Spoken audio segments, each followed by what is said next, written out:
আসসালামু আলাইকুম।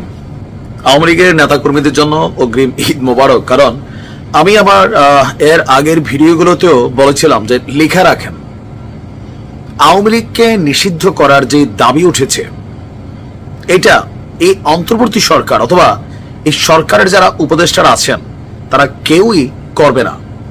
বিষয়টাকে অন্যভাবে ডিল করা হবে, কিন্তু দল হিসাবে বাংলাদেশ আওয়ামী লীগকে নিষিদ্ধ করার জন্য কোন রকম পরিকল্পনা বা সিদ্ধান্ত এই সরকার নেবে না।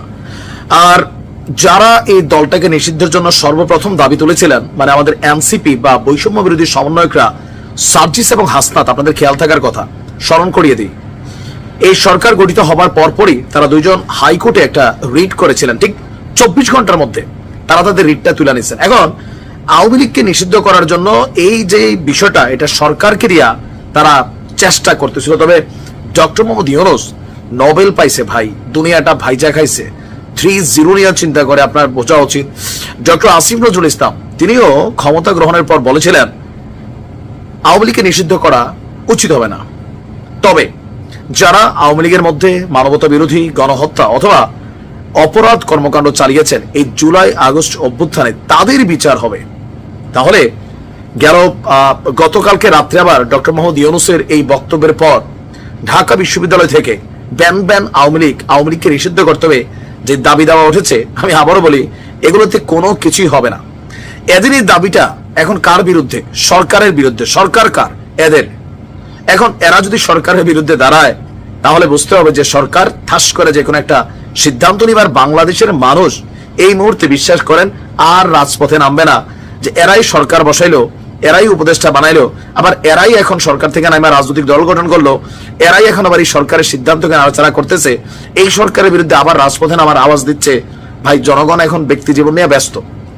আওয়ামী লীগ যে অন্যায় করেছে, অপরাধ করেছে, তার দৃষ্টান্তমূলক শাস্তি সবাই চায়। কিন্তু যারা আওয়ামী লীগের রাজনীতি করে নিরপরাধ মানুষ আছেন, আওয়ামী লীগের এই দেশে 40% প্লাস সমর্থক আছে, এদের মধ্যে আপনি ধরতে পারেন হাতে গোনা 2% বা 3% মানুষ সন্ত্রাসী কর্মকাণ্ড বা অপরাধের সাথে জড়িত। কিন্তু বাকি যারা আছেন, এই বিশাল জনগোষ্ঠীর যে ভোট দেওয়ার যে অধিকার, সেটাকে সরকার হাত দিবে না।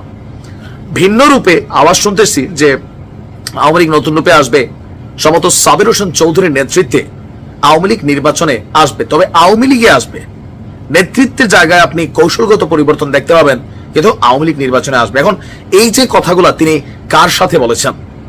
গতকালকে ডক্টর কমফোর্ট ইউরোর নেতৃত্বে ইন্টারন্যাশনাল ক্রাইসিস গ্রুপের একটি প্রতিনিধি দলের সঙ্গে বৈঠকে বসেছিলেন ডক্টর মোহাম্মদ ইউনূস, আর ওখানেই তিনি এই কথাগুলো বলেছেন। পরে প্রধান উপদেষ্টার প্রেস উইং থেকে একটা বিবৃতি আপনার দেওয়া হলো, যেখানে লিখেছে যে আপনার রাজনৈতিক দলগুলোর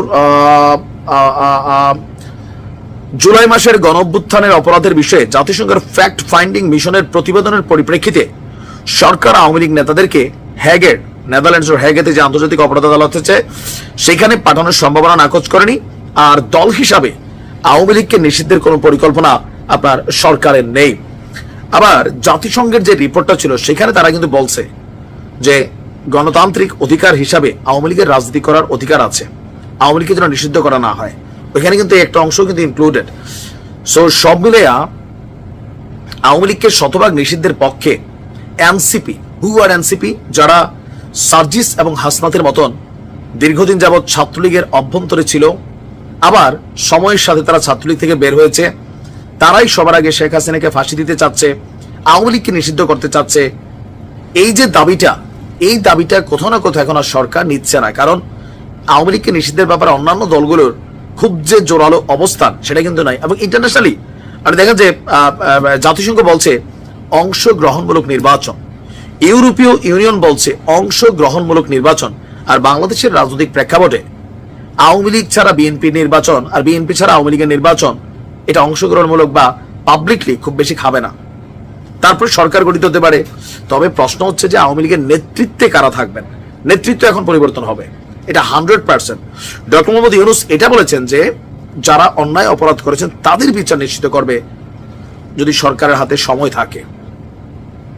তার মানে আওয়ামী লীগ নিষিদ্ধ হচ্ছে না, যারা আওয়ামী লীগের মধ্যে বললাম না 2 থেকে 3% হয়তো বা সারা বাংলাদেশে ক্যালকুলেট করে যারা প্রত্যক্ষভাবে অপরাধ অথবা সন্ত্রাসী কর্মকাণ্ডে অথবা জুলাই আগস্টে সম্পৃক্ত ছিলেন বাট বাকি যারা আছেন তাদের রাজনৈতিক করার প্রেক্ষাপটটা আবারও ফিরে আসবে। এখন এই সিদ্ধান্তে এনসিপি সবচেয়ে বড় বেশি ধাক্কা খাইছে। একটা বিষয় এরাও জানে যে কখনো যদি আওয়ামী লীগ ফিরে আসে অথবা আওয়ামী লীগ রাজনীতি করার অধিকার পায় রাজপথে, সবচেয়ে বড় প্রতিদ্বন্দ্বী এনসিপির জন্য হবে আওয়ামী লীগ। নেতৃত্বে পরিবর্তন যাই থাকুক, কিন্তু এনসিপিকে আওয়ামী লীগ গ্রহণ করবে না। আবার হাসনাত বলছিল যে এক খাপে দুই তলোয়ার থাকতে পারে না, তলোয়ার এখন দুইটাই থাকবে। দেখার বিষয় হচ্ছে যে তলোয়ারের মধ্যে কোনটার ধার বেশি আর কোনটা মাঠে থাকবে। শেখ হাসিনা বিহীন আওয়ামী লীগ হবে, don't worry, but Awami league I don't know যে আসলে কি হতে যাচ্ছে। তবে ডক্টর মোহাম্মদ ইউনূসের এমন সিদ্ধান্তে অনেকটা হতাশা ফুটে উঠেছে।